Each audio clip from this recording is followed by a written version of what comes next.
I call the meeting of the Urbana Historic Preservation Commission to order. Could we have roll call, please? Mr. Dossett? Here. Mr. Metcalf? Ms. Novak? Here. Ms. Pagliuzzo? Here. Mr. Seiler is excused. Mr. Shepard? Here. And Ms. Smith. Okay, we have a quorum. We have no changes to the agenda, so next item is approval of the minutes from our meeting on April 6th. Are there any additions or corrections to those? I have a question. It was on the second page, about halfway down under workshops and presentations. I wondered if, when we said Mr. Garcia mentions that the workshop went well, I wondered if we could just say what it was, and because it doesn't really, it just refers to something that's happened in the past, but if somebody's looking at this later and they'll think, well, what was that? So could we add maybe the date and the name of it or something like that? And other than that, I don't have any more comments. What? I'm not finding it. What, the minutes? Okay, got it. Just that the workshop went well. Oh, instead of how many people? Well, the people's good, but just say. Yeah, and just the how to workshop research your on old whatever date it was. house. And, yeah. And the title Okay. of it or something, just so it's And identified. there's Matt. Yep. I can get that to you. Or you have the flyer anyway, so. Okay. Anything else? And then I'd move that the minutes be, or Approved should as- we wait? Approved as corrected. Yeah, or should we wait to officially welcome him so he can vote, or I don't know, what do So we do? we're officially noting that Well, Mr. I'll make a Metcalf second to your arrived. motion, so Okay. then we can discuss. All right. So moved and so seconded, all right. Did you have any comments on minutes, Matt? Okay. All right. Any discussion? All those in favor signify by saying aye. Aye. Minutes are approved as corrected, or as amended, I guess. Good suggestion, Sharon. No written communications, I assume. Is there any audience participation that does not pertain to the two public hearings that we'll be conducting?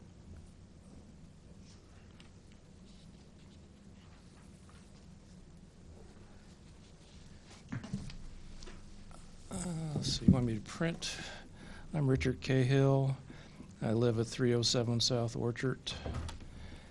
I guess it's nice to see a couple things that are landmarks come up. But I want to give an update. 611 Elm, if you want to see the house for one last time, you should drive by soon. Yesterday, all the trees were cut down. I was out sitting at a house on the front porch with Dan Newman is trying to talk over the chainsaws. And again, it's sad, to see that change going on over there. The next thing that's coming down the road is 708, 710 Green. And I don't know what the role of the Preservation Commission is. Can they comment on what designs are going to be on houses as far away as 708 and 710? But they impact the neighborhood. They impact what the Ricker House is going to look, as you approach it from the west. It was the whole thing is frustrating. It's a frustrating process. What we've been going through on Ground Zero on the 600 block of Green, and I would hope that the Preservation Commission, if they have a chance, they could weigh in on the next case coming down the road. Thank you. Thank you. Any other?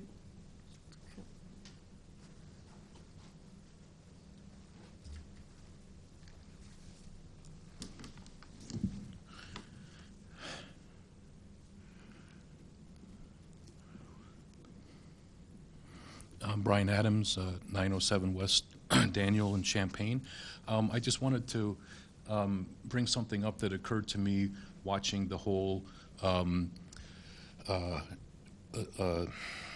variance issue with 708 and 710 play out, the discovery of that old storm sewer under running under that part of the city.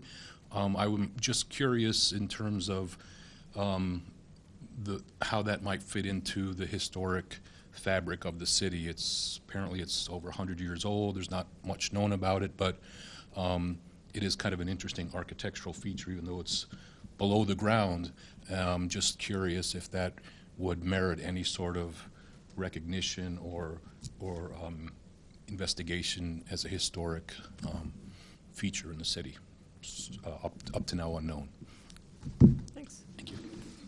It never occurred to me, so thanks for I was watching saying the Third something. Man theme the other day, and it takes place in the Austrian storm sewer system, so it looked very similar to pictures I'd seen. Yeah, I mean, I suppose that it could become a review and compliance case if there's construction activity then. Section 106 or State Law 707, maybe. Any other participation from the audience? Okay. We have no continued public hearings. Next item is old business, and we have Preservation Month activities update. Happy Preservation Month, everybody. Yay. Yeah, just so I made a calendar of all the events we have going on for Preservation Month.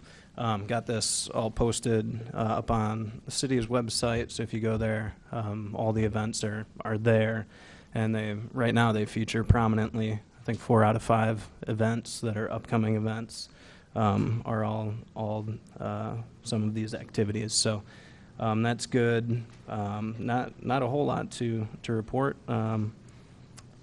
This Saturday is the first market, and we're gonna have a presence there, and I'll be taking people out on a bike tour. Somehow. So, some somehow, way. yeah. And everybody knows who's on duty when. Dave, I think, maybe. Gina, you were? Okay. And I can send that out again. I've got that list. It's in the minutes too. It's yeah. in the minutes. So we're having a table on the east side, I should look for. Mhm. And who's going to set that up? Yeah, I'll Yes. go and I'll set that up. You're gonna And do that. yeah, and I guess if there's any suggestions for the type of materials we should have out there. I mean, we've got a bunch of old brochures and the Royer Arts and Architecture brochures and that stuff. So Yeah. I'll probably just mine what we have downstairs and Great. Landmarks applications? Yeah. yes, that too. And Matt, what was that you were holding up? Oh, I found this since we were talking last time around about having handouts. And I found this on the website. So apparently we already have something. Yeah. I mean, do we have any of these left, or are we looking at potentially getting it reprinted? Here, I'll pass it down. I will take a look and see, because we Did- do have a lot of random stuff downstairs in boxes and things. So. Yeah. Well, maybe we can go through some of those. We could probably update some pictures on it, I imagine. Hopefully it's in color. But yeah, we could. Web, right? And it's on the web. Yeah. On a color printer. And I think there was a Royer brochure too that was Yeah. produced by the city, Yeah, we've still got I think quite a there's few some of those, right I in think. actually right in the office. right? Okay. And Gene, are we going to try to be there at 7? Or do we have? I mean, don't know. It says 7 o'clock here. I see that. Or Keep is- in mind that Kevin is setting up and Yeah. doing the bike tour. And That's true. 7's really early. Well, I'm not pushing you, but I'm just looking at what it says here.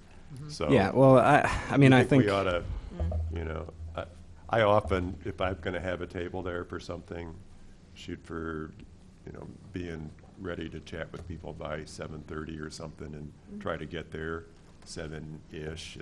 But if, Would it be possible for you to get a box of stuff from Kevin and set the brochures and things out? beforehand, you mean? Well, Get the box if you're willing to, beforehand. if you're willing to be there at 7:30. Yeah, I can be there earlier, but I want to make sure that I'm not letting somebody down by coming too late, or if I come at 7 and there's nothing there, and then I don't know what to do. So I was Right. just asking about it. And I'm just thinking I'll be there mostly just to talk to people that have questions or something, but, Are you an early bird? No, but I can be. yeah. So I'll try to be there at 7, and I'd probably bike over there, but if you're gonna, are you gonna have to bring all that stuff, or do you have Yeah, have but minions it's, that'll do that for you? no, I'll do it, but it won't be that hard. It's right across the street. Right. Yeah, Um, and you have the whatever. We have, the yeah, I'll table, probably bring the whatever. folding table because that's easy to carry, and then just poach a couple chairs that are already over there. All right, So Okay. shouldn't be too much heavy lifting, literally. So okay, Okay, and then I'll try to So- get there around 7:30. okay. So that should be the same for the 14th and the 21st too, 7:30. yeah, I mean, and if we want, we could try and do some shifts or something because I don't know that anybody wants to be out there for 4 or 5 hours straight. So Mhm. I'm sure we can figure out how we want to handle that. Yeah, I mean, you could come at, we don't have to have 3 of us there from 7:30 or whatever. That's true. You could come I'll come early and maybe not stay All right. all the way till Till noon. noon. And, Okay. And I and I'll talk to assume- Dave. I see what- assume Kevin doesn't have to stay either, because he's I going to be would- back to lead the bike tour anyway. Yeah, I'll right? probably So- come set up, and head leave. home, Yeah, sleep more, yeah. Okay. Right. It's reasonable. All right. come do the Be- tour. Be back by 10, yeah. Any other questions about Preservation Month things? And the bike tour, you're leading that. Kevin Yep. is. Yeah, I'll and lead It's not that. gonna rain, so that's good. Yeah, and yeah, it's not going to rain in the morning, Yeah. at least. And you're going to, like, southeast So Urbana yeah, Modern Homes, we're right? going to pretty much rehash the tour from 2012. Yeah. I think most of those homes, with the exception of, I saw one on George Huff Drive that looked pretty uneventful from the outside.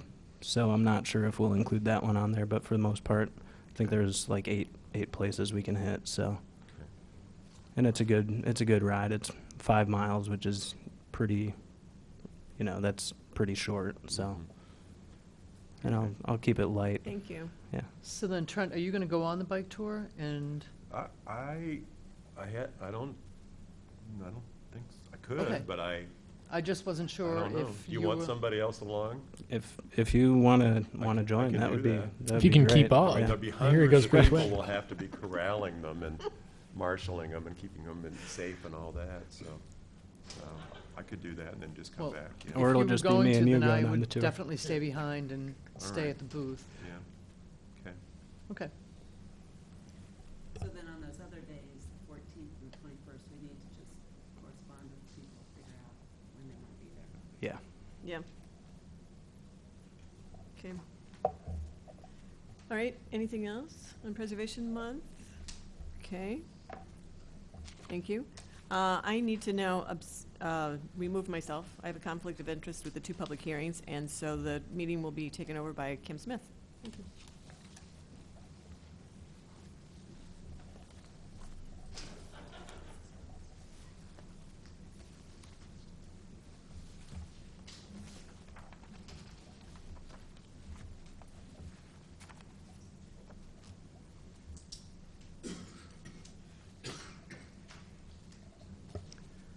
I'd like to open public hearing HP-2016-L-01, an application submitted by Brian Adams and Alice Novak to designate the house at 702 West Pennsylvania Avenue, referred to as the Hieronymus House, as a historic landmark.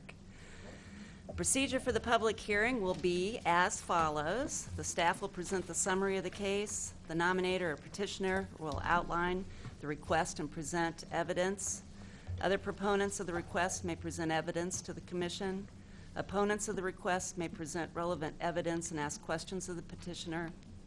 And any others who may have relevant information to present to the commission may be heard at this time. Additional comments may be allowed by city staff for clarification or in response to new evidence. Then the nominator or petitioner may present a summary of his or her petition. Questions from the commission may be directed at any time to the applicant, staff, or public to clarify evidence presented in the hearings. And after this procedure, the public input portion of the meeting shall be closed and there will be discussion by the commission. The commission will then review all the information presented pertinent to the nomination, and if the property owner consents, which in both public hearings they do, in writing to landmark designation, and the HPC finds that the property conforms to one or more criteria set forth in section 12-5C1 of the zoning ordinance, the HPC may make the final determination to designate the property as a historic landmark. Okay, thank you very much.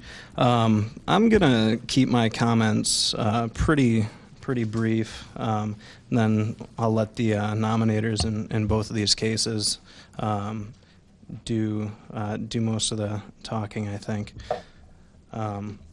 But so for this first case, HP 2016-L-01, this is an application by Brian Adams and Alice Novak to designate the house at 702 West Pennsylvania Avenue, known as the Hieronymus House, as a local landmark. We have received in writing consent from the property owners, John Peterson and Joanne Chester. So the house at 702 West Pennsylvania Avenue, which, if you look at your screens, is here on Pennsylvania, north side of Pennsylvania, between Orchard and Busey. This was built in 1919 for Robert E. Hieronymus and Lois Hieronymus, his wife. This is located in the southern portion of the West Urbana neighborhood in the University Heights addition, which, as the name suggests, was an addition that was focused on people who were working at the University of Illinois. This house was designed by Joseph Royer, the prominent Urbana architect, and it is in the Dutch colonial revival style. It really exhibits many characteristics of that style, and most of these are intact. So, on to the discussion of the criteria. So the application states that 702 West Pennsylvania Avenue meets 5 of the 7 criteria, and I will go through each of these briefly. The first is that it has significant value as part of the architectural, artistic, civic, cultural, economic, educational, ethnic, political, or social heritage of the nation, state, or community. The application does a really nice job of giving a summary of the development of the University Heights addition, and it also, and as I mentioned, the neighborhood was home to many, and still is, home to many university faculty members, including Robert Hieronymus and his family. As I mentioned, this is really one of the finest examples of the Dutch colonial revival architectural style in Urbana. It's one of just 2 of that style that made it onto Urbana's 100 most important buildings list back in 2012. So really, this house has already been vetted publicly as an excellent example of the style. So city staff recommends that 702 West Pennsylvania Avenue qualifies under Criterion A, as it does have significant value as part of the architectural heritage of Urbana. Criterion B is that it is associated with an important person or event in national, state, or local history. Now, if you look at the application, there's a great detail on Robert Hieronymus, and he was really a prominent figure in the educational and arts organizations locally and also statewide. He and his wife lived in this house for 16 years, which really represents the majority of their time in Urbana and thus their most significant period in Urbana. So staff recommends a finding that 702 West Pennsylvania Avenue qualifies under Criterion B, as the house is closely associated with Robert E. Hieronymus, an important person in Urbana's history. Criterion C is that it is representative of the distinctive characteristics of an architectural type, inherently valuable for the study of a period, style, craftsmanship, method of construction, or use of indigenous materials while retaining a high degree of integrity. This criterion is that two-part test, and first it has to meet the criteria, first it has to qualify as representative of a style, and then it has to also display a high degree of integrity. This house meets both of those parts of this criterion. It really is, as the application says, an outstanding example of the Dutch colonial revival style designed by Joseph Royer, and retains a very high degree of integrity. So we recommend a finding that the Hieronymus House qualifies under criterion C as well. Criterion D is that this is the notable work of a master builder, designer, architect, or artist whose individual genius has influenced an area. The house was designed by Joseph Royer, who's probably Urbana's most prolific architect and most important architect of the early 20th century. Royer was, as we all know, a master of period revival architectural styles, and this house really shows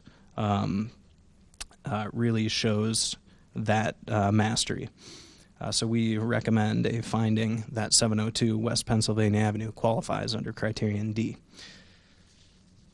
Criterion E is that it is identifiable as an established and familiar visual feature in the community owing to its unique location or physical characteristics. This criterion really refers to a property having a distinctive location, such as the terminus of a street located on a public square or in a park, up on a hill, or with a unique and identifiable roofline. The Hieronymus House is located in the middle of a block in the West Urbana neighborhood. It's certainly a noticeable location, but we don't feel that it is visually distinctive enough as required by this criterion.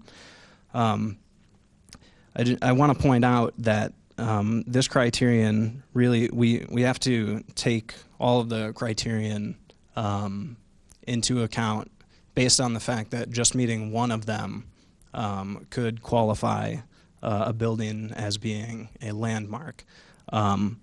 So I think just keep that in mind for future cases, especially. So I will say that staff recommends a finding that 702 West Pennsylvania Avenue does not qualify under criterion E, as it is not in a uniquely identifiable location.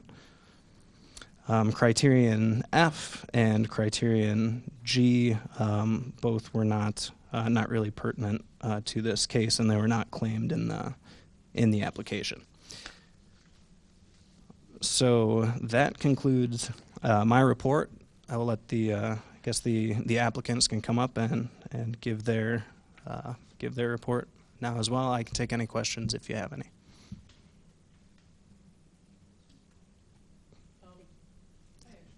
I have a question about the last criteria, identifiable as an established and familiar visual feature in the community owing to its unique location or physical characteristics.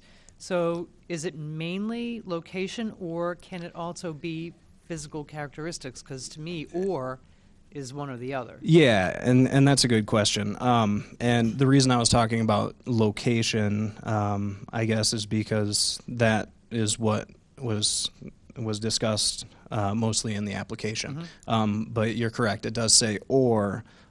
So you could find that that this house or any other application meets this criterion for having unique physical characteristics as well. Thank you. Thank you.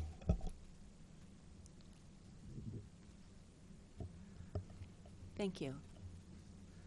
We'll have the nominator, Alice Novak and Brian Adams, speak. Would you like to make a statement presenting the evidence and present your evidence?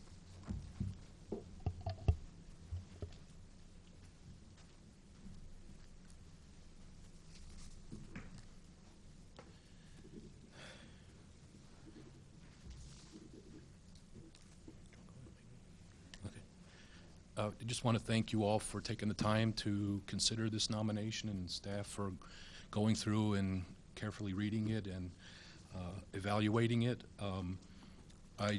Just a couple things. I think I want to thank John and Joanne for agreeing to landmark the house. I think it's a very wonderful architectural treasure in the city. It has a lot of connections, not just with architecture, but with the history of the community, the history of the university. So I think it's really important on several levels for the history of the community. I think Hieronymus being so involved with the beautification of Illinois and parks and advocating the beautification of communities would be probably very glad to hear that his house was potentially being recognized as an important cultural resource that has a positive influence on our community. The house also has connections with Joseph Blair, who was the landscape architect who had several projects in the community associated with beautification and parks. He designed or platted the neighborhood where the house was found, and Hieronymus and Blair, as well as Laredo Taft, often gave tours throughout the state advocating beautification of communities. So there's so much history related to this house. I just think it's really worthy of designation. I did have one thing to ask, again in reference to Criterion E. On page 4, where the criterion is summarized, like Gina was saying, the last part of the phrase is, or with the unique and identifiable roof line. And going back through the discussion of the architectural features of the house, in a couple places it's mentioned that the hipped gable roof dormer adds complexity not commonly found on Dutch colonial revival houses. So I was just curious why, given that sort of distinctive architectural feature of the roof line, it wouldn't also be eligible under Criterion E. I'm just curious. I looked at a lot of pictures of Dutch colonial revival houses throughout the country, and I didn't find any that had that sort of unique dormer treatment on the roof. So I was just curious about that. Yeah, I think Kevin did a great job of summarizing things after all.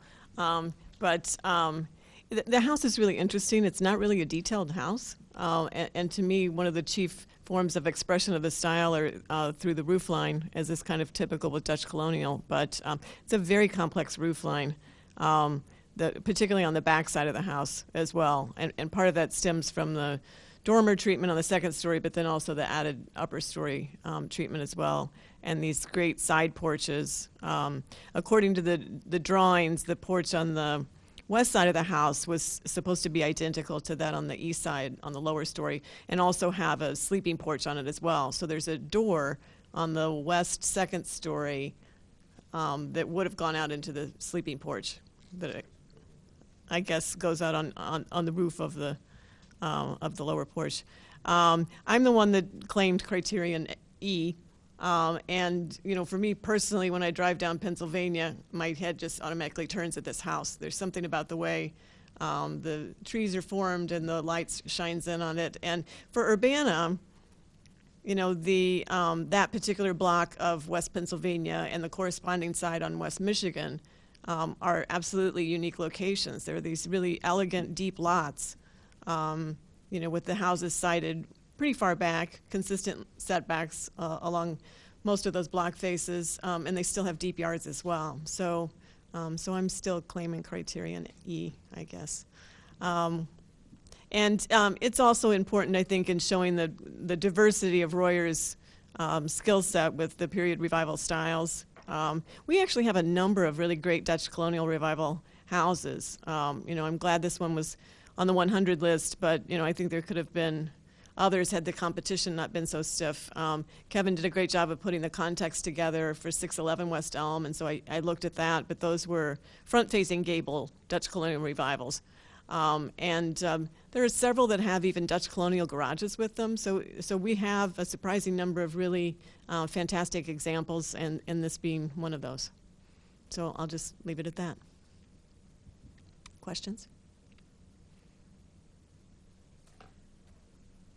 I just wanted to make a comment before the jerkin head for the shed part of the end of the gables. I'd never heard of that term before. Yeah, I just like to use it just because. Oh, that's But good. I yes, like it. it's synonymous with clipped gable, but I like jerkin head better. So Where is the jerkin head? Is it the little it slant would be on the top there? this is where The it's edge. cut. Yeah. You know, the gable's cut and it hips in on both of these sides. Jerkin head.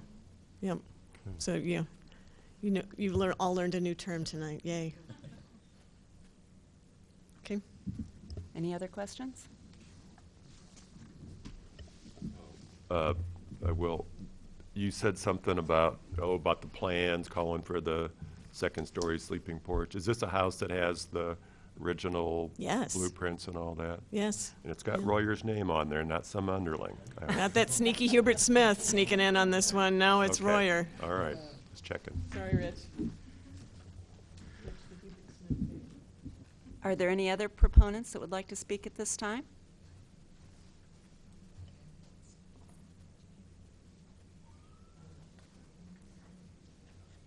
Are there any opponents that would like to speak, present any evidence?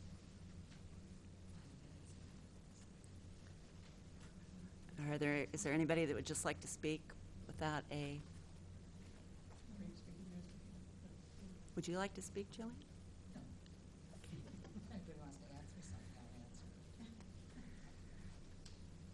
Are there any additional comments by the staff?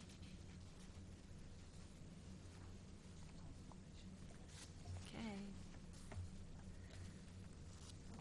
Do any of the commissioners have any questions for the applicant, staff, or public before the public input portion is closed? Okay, I now close the public input for the public hearing, and we'll now discuss. Do any of the commissioners have comments? Congratulations on submitting a really fantastic application, first of all. And the pictures that you sent with it for anyone else doing nominations in the future. You really hit all of the perfect angles to help us see exactly the historic characteristics embodied by this house. So that was excellent.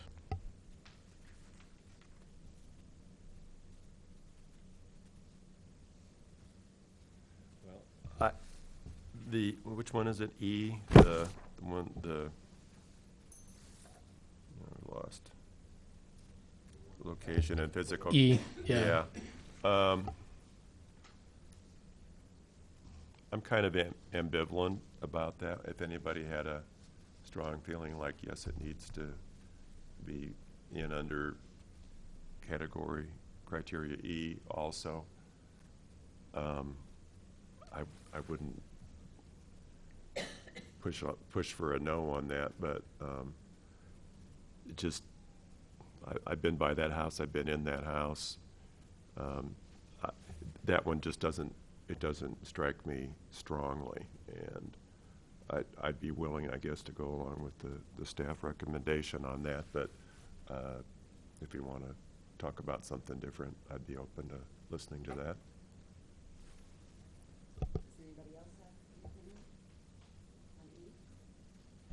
I think I do. Those windows on that top story, I think, are really unique. It really adds an arts and crafts kind of feel to the Dutch colonial. So to me, that is a unique characteristic of that house. So, based on that and the jerkin heads, yeah. I think those are both really interesting and unique features, and so I think that more than location, I think, works for me for E.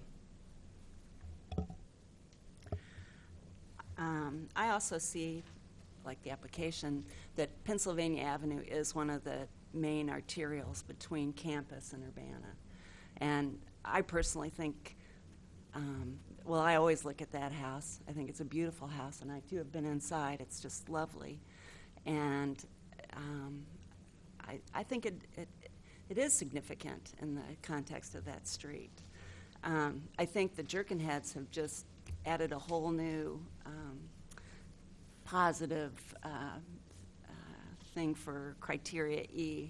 So I would have to say that to me, it does meet criteria E.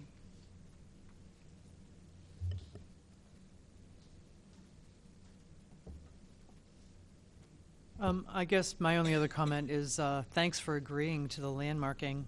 It's a gorgeous house, and it's nice to see a homeowner that really is proud of their home and wants to move forward with the landmark nomination.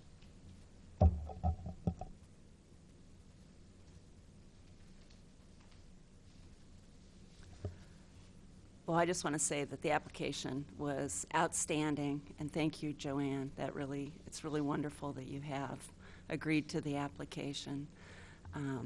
I personally think that the nomination meets the designation criteria of A, B, C, D, and E for mainly the reasons that have been discussed here. But do we have a motion?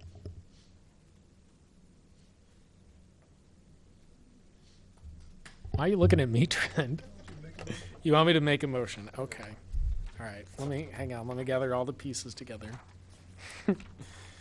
Okay.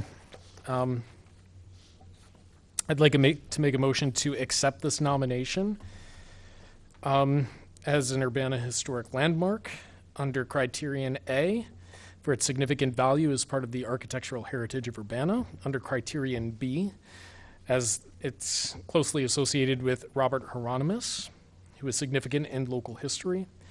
Under criterion C, representing the distinguishing characteristics of the Dutch colonial revival architectural style and maintaining a high degree of integrity. Criterion D, as a notable work of master architect Joseph Royer, who's on the blueprints apparently. And for the distinctive hipped gable roofline and the jerkin heads under those distinguishing architectural features that are unique under criterion E. Do I have a second? I will second that fine motion. It has been moved and seconded. Does anybody have any discussion on the motion? And I'm fine with going along with having E included. I'm convinced by what you two had to say. So I think it's the whole thing's kind of a no-brainer. So I'm glad it's here, and I'll be happy to vote yes on the motion. It's a pleasure to have a property with so many criterion being met. Yeah. When we're quibbling over whether it's 4 or 5, that's a nice place to be. It's a beautiful house, beautiful. Are you ready to vote? Roll call. Okay. Mr. Dawson? Yes. Mr. Metcalf? Yes. Ms. Pagliuzzo? Yes. Mr. Shepard? Yes. Ms. Smith? Yes. Motion? The motion carries Approved, yeah. unanimously. Thank you very much for the application, and thank you, Joanne Chester, for letting your house be nominated. We very much appreciate it. It's a beautiful house. I'll now close public hearing HP 2016-L-01.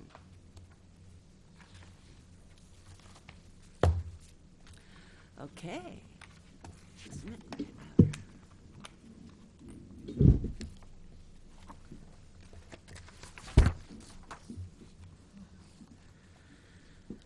I'd now like to open public hearing HP-2016-L-02, an application submitted by Alice Novak to designate the house at 601 West Delaware, referred to as the Frank and Fannie DeWolf residence, as a historic landmark.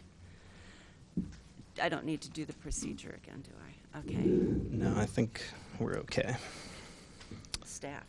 Okay, so this is a case, so it's an application submitted by Alice Novak to designate the house at 601 West Delaware, known as the Frank and Fanny DeWolf residence, as a local historic landmark. Ms. Novak is also the property owner. Okay, so this house is located on Delaware, just west of Orchard Street, as you can see on your screens, and in Exhibit A. It's on a double-wide lot, and it was built in 1933. That is also in the University Heights addition. This was designed by the prominent Champaign architectural firm Berger and Kelly Associates in a French Revival style. Frank DeWolf was important as he was the second director of the Illinois State Geological Survey. Later, he was the head of the Department of Geology at the University of Illinois. Also, the house's second owners were Paul and Hilda Green, and Paul Green was the Dean of Commerce at the University of Illinois. He also served in several positions in national government, including being the controller of the Economic Cooperation Administration, which was in charge of administering the Marshall Plan in post-World War II Europe. The DeWolf residence exhibits many characteristics of the French Revival architectural style. You can find those in great detail in Exhibit A. Wait, is that right? Yeah, Exhibit A, sorry. Okay. So on to the discussion of the criteria. The application claims 5 criteria, A, B, C, D, and E. I will go through each of those right now. Criterion A is the significant value as part of the architectural, artistic, civic, etc. Heritage of the nation, state, or community. And this, really the DeWolf residence is one of the finest examples of the French Revival architectural style in Urbana. I will show some pictures. As I apologize for not showing pictures during the last case.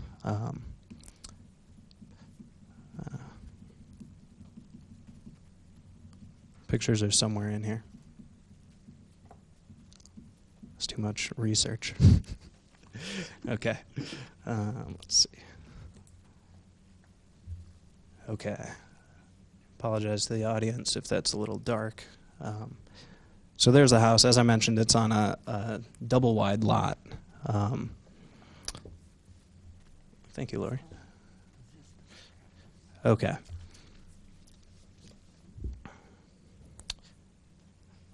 So this is also the only known residence designed in the French Revival architectural style by Berger and Kelly.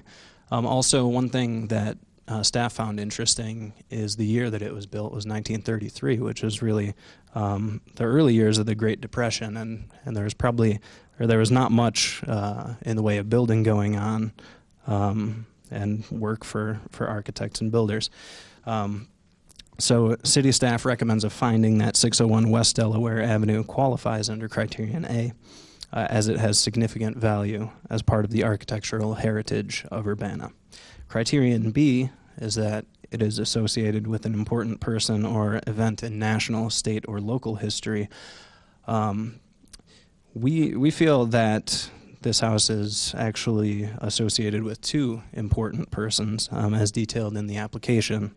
Frank DeWolf, as I mentioned, was really prominent in the geological, both on the academic side and from being the director of the Illinois State Geological Survey. And then Paul Green, the second owner, as I mentioned, had really a significant career in government on the national stage and then also at the University of Illinois, serving as Dean of the College of Commerce and Business Administration for 15 years. So staff recommends a finding that 601 West Delaware qualifies under Criterion B. Criterion C is that it is representative of the distinguishing characteristics of an architectural type. and that it retains a high degree of integrity. Again, this is that two-part test, and this is an outstanding example of the French Revival style. And as mentioned before, it is the only known residence designed in the style by Berger and Kelly, who were important architects in Champaign. It retains a very high degree of integrity. The application points out really few examples of things that aren't original. Even the interior of the house retains integrity, a lot of integrity. So staff recommends a finding that the DeWolf residence qualifies under criterion C, as it is representative of the characteristics of the French Revival style and retains a high degree of integrity. D is that it represents the notable work of a master builder, designer, architect, or artist whose individual genius has influenced an area. Berger and Kelly were one of Champaign's most important architectural firms from the 1920s through the middle of the 20th century. And the application details a lot of the well-known buildings that they designed in the area and throughout the state. And the DeWolf residence is an outstanding example of their work. So staff recommends a finding that 601 West Delaware qualifies under criterion D as notable work of master architects Berger and Kelly Associates. Criterion E is identifiable as an established and familiar visual feature in the community owing to its unique location or physical characteristics. As mentioned, this is on a corner lot, and it's a large lot as well. But staff does not feel that being on a corner lot and or a large lot is enough to qualify a building under this criterion, so we recommend a finding that it does not qualify under criterion E. Criteria F and G were not claimed in the application, nor does this building appear to qualify for those. So that concludes my report, and I'd be happy to take any questions.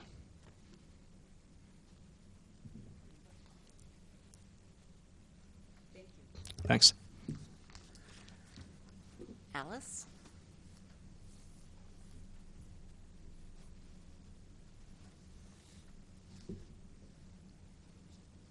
Well, I should have done this a long time ago. I've been in the house 13 years, and I've started researching it a year or two after I moved in, and I don't have a good excuse. So I think I thought I was going to do the perfect nomination, and in the end, I finished this at 2 o'clock in the morning and didn't really read it really well. So if you find typos, please, you will not offend me. Trent, I'm counting on you for All right, I'll start looking harder. errors and such.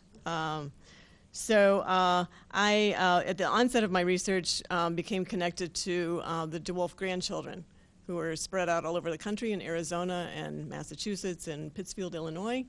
So I've been in touch with them. Two of the four have come to visit me in the house a couple of times. 3 of them also had grandparents that lived either down the street or on West Michigan, so they have had family connections for some time. So it's been fun. They've shared remembrances with me. I sent them a picture of the public hearing sign and the landmark application to keep them posted. So it's really added to what is an incredible house anyway, to have the history documented and to know that Sammy the Canary lived in the dining room and that their parents had popcorn in milk on Monday nights when the cook was off. Yeah, I know, yuck. So anyway, it's been a particular treat for me, given that I've worked in historic preservation for all these years, to live in this place and to have the history behind that as part of that. One of the things in going through these houses, I mean, there's so many of these stories of significant faculty members, and I absolutely believe that Frank DeWolf and Paul Green were both significant. I wish there was some way to pull the wives into the role, because I really feel like Fanny in particular was significant. There was this wife role that went along with the male faculty role, and I'd like to work on continuing to document that somehow. But they participated in the university club, they did the girl things on campus, and they, to have a house like this and all the entertaining that took place, the women had a significant role as well too. And so it kind of irks me in some ways that I can't also make Fanny, make a decent claim for Fanny as being significant in this as well. So my little 2 cents for Fanny. I do have all the blueprints and spec books, and I think I mentioned in the nomination that in the hall closet downstairs, there's the blueprint shelf that is unusable for anything but skinny blueprints to be shoved up on the shelf. So one of a number of very cool features for the house. So, so I'm going to make a case for that criterion E again. Kevin's going to, I'm going to be in trouble with Kevin, but you know, to my knowledge, it's the only. The house looks bigger than it is. It looks bigger than the other houses around because it's a single pile house, and that is, it's a single loaded corridor. It's a hallway and a room, and it's never thicker than that in the house. It's never 2 rooms deep. So what you'd normally have in a box kind of shape for most houses in the neighborhood is spread out over the double lot and most of the 2 lots. So I do think it's unusual, and I think it's different than just having a house on a corner lot in the exposure. So I think there's a close-up of this one, but let me see. Oops. The birdhouse, that's another thing. I mean, if you're inside the house, 2 things happen. So people walk by, and they stare at the birdhouse, especially when the bees move in.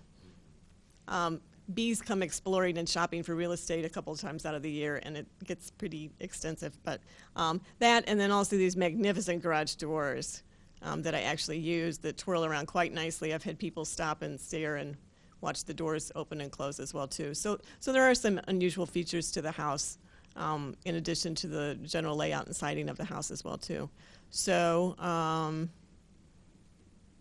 I guess that's it. After all this time, I finally got it done. One of my motivation factors was that my son is going off to college in the fall, and I wanted to do this before he left, and I thought he would come with me. So he's working on an AP test for tomorrow. So anyway, he's at home watching on TV, maybe I can say. So are there any questions about the features or anything on the house? In the application, you have that, I guess it's a black and white picture. It says under construction, 1940s and 50s. I'll take credit for that. Yeah. Okay, so it wasn't under construction. No, All right. it was constructed in 1933, and That's sometimes the next one. Yeah, I don't always work in a linear fashion.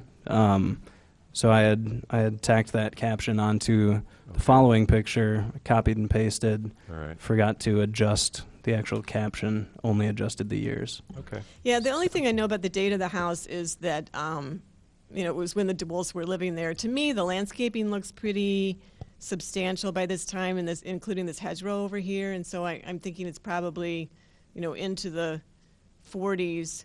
And then you can see a piece of this chimney that was chopped off by the third owners. And that's one of the few integrity issues to the house overall. Is that one with the 2 pots sticking out of it? Is that which chimney is? This chimney right here that you can't see the full There. full chimney here. This was in, as I understand it, severe disrepair, and so they had it not just removed from the roof, but it was chopped down in the attic as well. Okay. So for our audience, could you kind of go over some of the French Revival Well, kind of the characteristics? general layout of the house. French Revival is really kind of similar in some cases to English Revival and Tudor Revival. There's some similarities in that. It's kind of the steepness of the roof and the general, proportions of the house. And then in this case, it was painted. I think the construction photographs really are, yeah. So it was red brick, laid in red brick, and then it was painted white, and I think that was to give it the look of stucco, like a French country house or something. Kind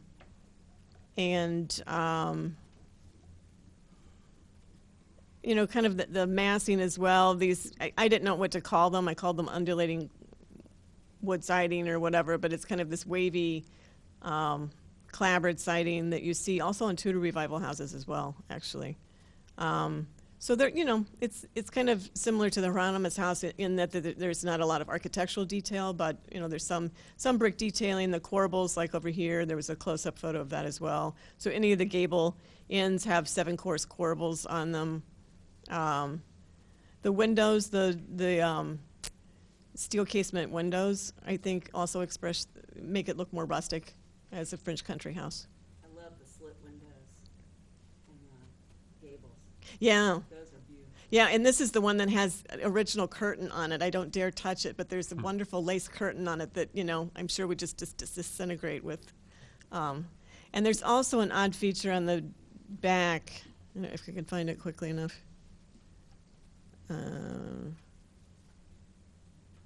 Maybe here.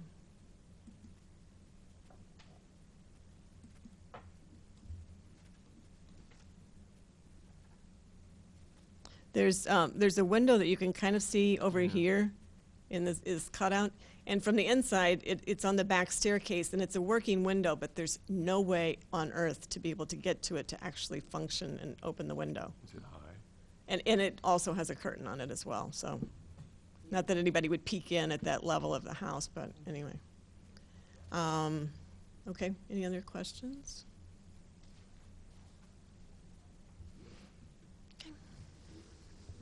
Thank you. Are there any other proponents that would like to speak at this time?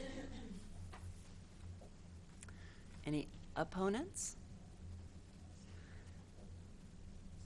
Is there anybody that would like to speak, doesn't have an opinion either way? Are there any additional comments by the staff?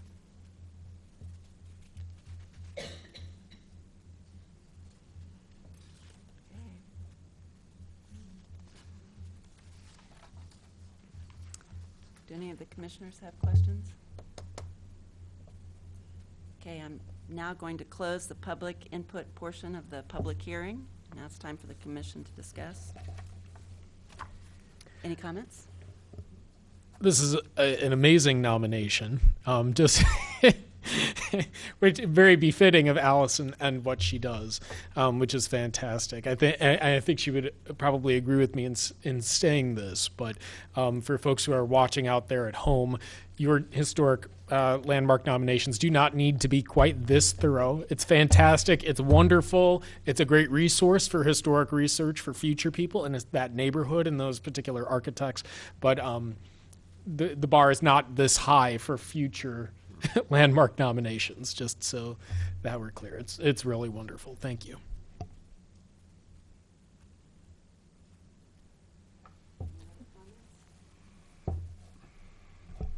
Cool house. I'm glad that you got the nomination in. Thank you. I enjoyed reading about the interior all the crazy little quirks and the little foot buzzer even though they don't count for a nomination, but just all the thought that went into building this house, and it shows on the outside too. It's not the architect drew it, and then you come back and that's a nice house that they built for me. You can tell that the owner had a lot of thought in it and how they were going to live there and how to get to the phone and how to summon somebody, and it's a special house, and it is one. I don't drive down Delaware much, but I'll go down. What is that? Orchard? Is that your street? And somehow, I don't look the other way, but I look at your house, and I think it's maybe because it's white and stands out. Maybe it's the varied roof line, the size of the whole thing. It stands out to me. And so I would, if anybody else wants to go along with me, I would be okay with saying it qualifies under criterion E. But I don't think it's a make or break thing, but just wonder if anybody else has any thoughts about that, other than Alice. Yeah, I'll support that modification to, or try to pull in with E.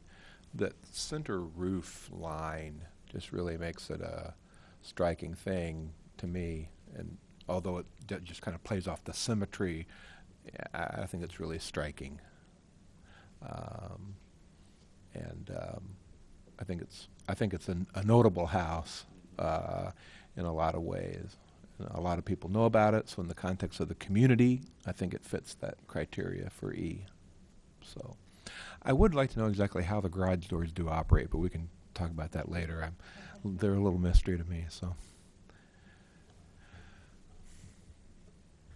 I've always been intrigued by the window patterns with the slit windows, and then when you look at that front gable, just the different sizes and the relationship of those windows.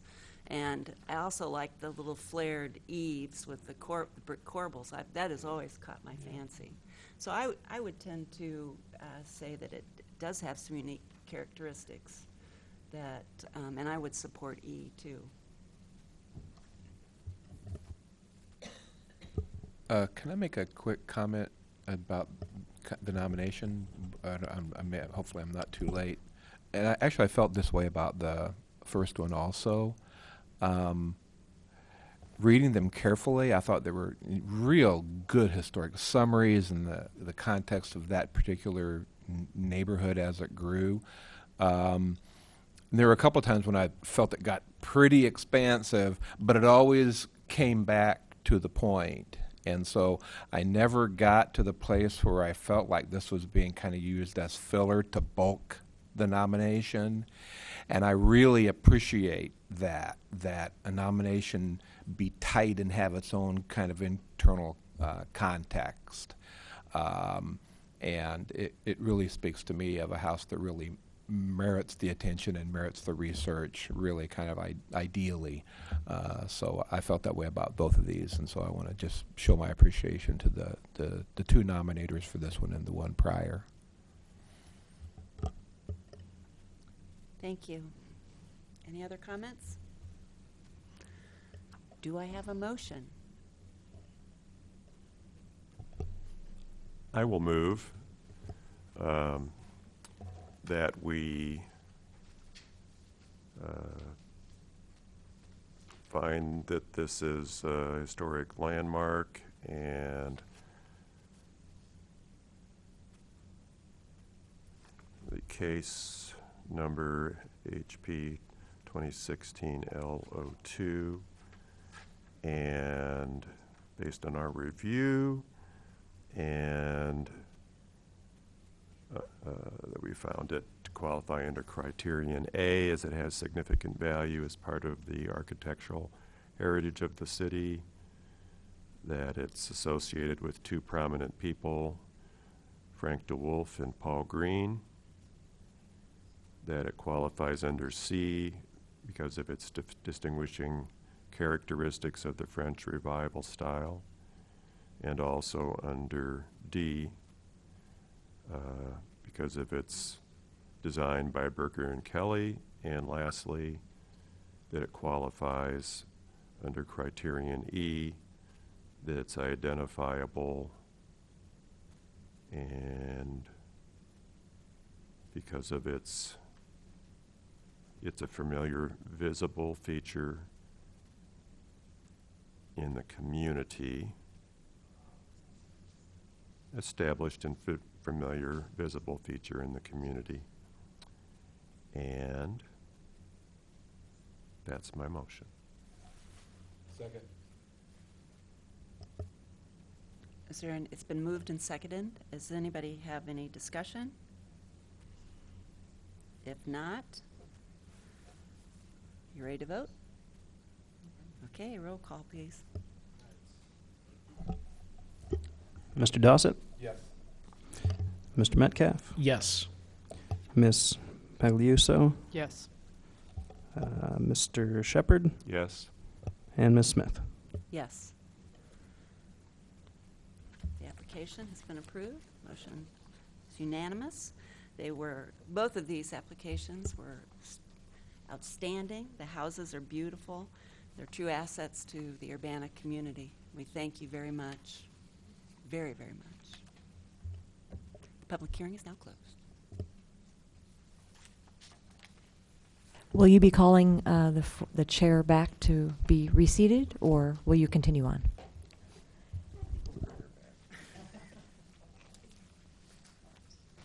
Unless she needs a nap. 2 a.m. is a late late night. Oh, not last night. Okay.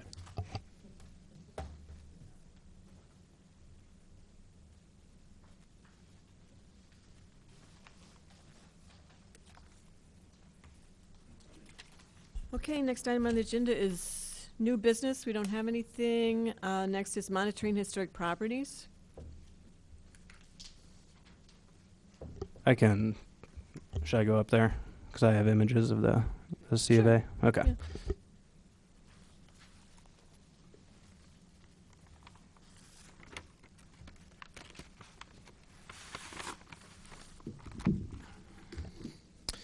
So on the 19th of April, we received an application for a certificate of appropriateness for 810 West Main Street. Really just to fix some deteriorated concrete on the stoop on the west side of the building. So there's some images here of the deterioration. And they're gonna they're gonna re-pour the concrete for the stoop up here, and then do some tuck pointing for the base here. They're gonna leave the stairs as is. So that was one that was administratively approved. So if anybody has any questions, I can answer those, but it was a pretty innocuous thing they were doing, so. It's a great driveway with the pattern concrete. Yeah. That's pretty cool. Okay, no questions? Thank you. Any other monitoring of historic properties anybody wants to add? I wanted to follow. We had talked some time ago about the Mumford House, and I don't know if anyone's had an opportunity to look into that or where we were. If I recall, about a year ago now, we received a letter from a descendant who was curious as to what was happening with the property, if the university was looking after it, or if what the current status was of that residence, and I didn't know. That's a good point. Did the city ever respond, or were we going to respond as a commission, or? I believe we were going to respond in some way as a commission. Okay. But as Matt said, that was probably about a year ago, so memory might be failing me. I'll go back and check and follow up. Thanks for bringing that up. Okay. Any other monitoring? Yes, sir. Yeah, I was wondering if there was any update on what's going on with the landmark. I noticed that it is closed and has been closed by the fire marshal since April 19th.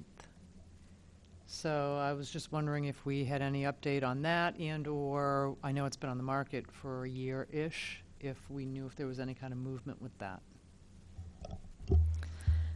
You are correct. The Landmark Hotel was closed by the fire marshal. There's some repairs that need to be done. Once those are done, it would need to be inspected before it could be reopened. And I don't have any information on the sale, no. Okay, thank you. Anything else? On Elm Street, there's one of them's called Freeman House. Is that the brick one? No. Or is it the one with the big columns? That's the one I'm thinking of. And things were falling off it, and is that, was it partially unrentable? And anyway, is that anything changed with? Is it just still kind of sitting there the way it's been? And I thought they were did doing some work repair. in the front. Yeah. But, yeah.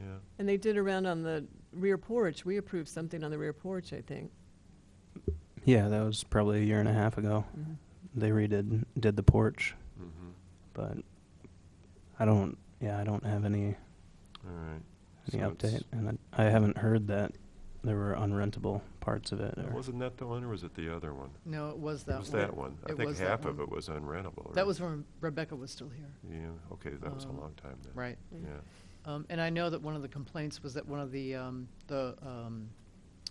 capitals Mm-hmm. was missing off of one of the columns, and it looks like, at first I thought it had been repaired, but I'm pretty sure it's a replacement, but it's really, really close. You can tell if you look close enough that one of them's not quite the same, but it's really, really close. So, and yeah, I think that east porch renovation came out pretty nice. Good.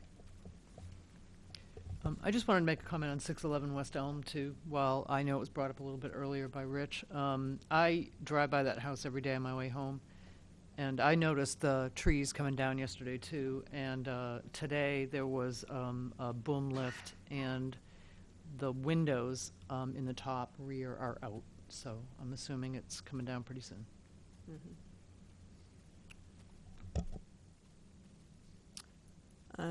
Okay. I had a question. Earlier, we had someone in the public comment section talk about the sewer system, and I just wanted to, the discovery of the former sewer system, whatever that may be. Do we have any maps? Has anyone seen anything in that regard? I can send it to you. There was a story in the paper on Sunday, and then if you went online, they had a map of exactly where it all goes and how it starts out small and gets whatever 82 inches wide down by Green Street. So There's a map. how would someone out there potentially address that? If there was some kind of would that be considered archaeological Yeah. in its nature? Brian, do you want to speak on this? I mean, you said that Royer had designed a sewer system, right? Yeah. Yes, please.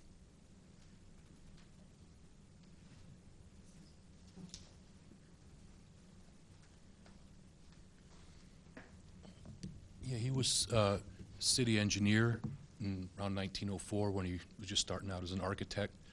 And one of the big projects that he did initiate was, or was assigned, was to update the whole city sewer system. I never found any details as to what that entailed, but there was a major updating of the whole system, 1904, and whether that ties into that period or not, I don't know. I'm sorry, what year did you say? 1904. Bill Gray, the Director of Public Works, did cite dates running about 1858 to 1890 something in regards to the storm sewer in question. So in that area anyway. Yeah, if you look at the 1869 bird's eye view map of Urbana, you can see a drainage ditch that goes right through that lot. I think there's like one or two houses on it, but there was an exposed drainage ditch that went like due north through that lot, and I think probably later they came and they just covered it up and built on top of it. Something else that was relevant to that. So if there's development on that site, wouldn't this be a Section 106 case because they'd have to request a sewer connection, right, for the new building? It's storm sewer. But the new development would need a sewer connection for the new apartment buildings? For the sanitary sewer. Mm-hmm, for the sanitary sewer. Oh, for the sanitary sewer, I believe so. So I then mean- that should kick in a Section 106 Should. review. Could you explain what that is? Section 106 review is when there is federal license, federal action of some kind, money, license, permit in this case. And there has to be a review of historic resources for impact of the new development on those resources. So there would have to be some kind of archaeological testing or something at a minimum. In reference to that storm Mm-hmm. drain. Yep. So it still functions, right? It's still carrying water. If you look at topographic maps too, you can see that that is a low point, and it's just channeling probably any groundwater that's naturally seeping into that area, just directing it to the boneyard. So you're an archaeologist. Have you ever run into something that's still in use like that? I mean, I know in Springfield there was a huge documentation of the tunnels in Springfield, and I forget what they were used for. But they had just accidentally been found in a road project, and so that all stopped for the archaeological work. But what do you do when something's still in use? I've never had to deal with that situation. It's always been something that's been abandoned and filled Right. in or collapsed. But yeah, this is kind of unique. I don't know what it would entail. How would that fall under if someone were to try to create a nomination in that regard. I because it goes through obviously multiple properties, so but it's not a district per se, which should be the translation beyond a single landmark. So I don't know how would that go? I don't know. It's unknown territory for me. Yeah. Same here. Alice, the section 108 looks like it's if the federal government is doing the undertaking of a Or, project. but a sewer connection permit relates, there's still a federal connection to it. Anything that gets money, if there's a dollar sign attached to it or some kind of federal permit. Any kind of yeah. action. And so sewer connections are technically federal. Okay, thanks. Any other storm sewer questions? And it's Thank you. fascinating to me. Thanks, I mean, the Brian. fact that Brian's saying it's still functioning, and this is Yeah. a huge mystery to everyone. I think that's really And I'd really never interesting. seen a picture of that picture that was in the paper on Sunday, that big, Yeah, big brick arch. And Yeah. It was pretty impressive. yeah. Yeah, I want to get down in the boneyard almost and see if I can see into that Yeah. end of it. Pretty solid. Almost wanted to. Yeah, I was saying that I was watching that movie, The Third Man Theme, the other day, and there's a scene in there where they go down into the sewers of Vienna, and I guess now they have tours in Vienna. You can go down in where the movie was filmed because it's a very similar type of brick-lined sewer system. So that kind of got me thinking. Thank you, Brian. Someone also mentioned earlier Elm and other properties on Elm. Was that the case? Something else near 611? Or I Oh, hallucinated Rich that? had It's mentioned this property. the two properties on Green Street around the corner. Okay. 708 and 710 West Green Street. As potential sites for They're going to be torn down. Right. Oh, okay. And one of them sits on top of this. on top of this. Okay. Yeah. Is there evidence that this is a continuing trend in that particular area? Is that something that we need to continue to monitor? Probably. Yeah.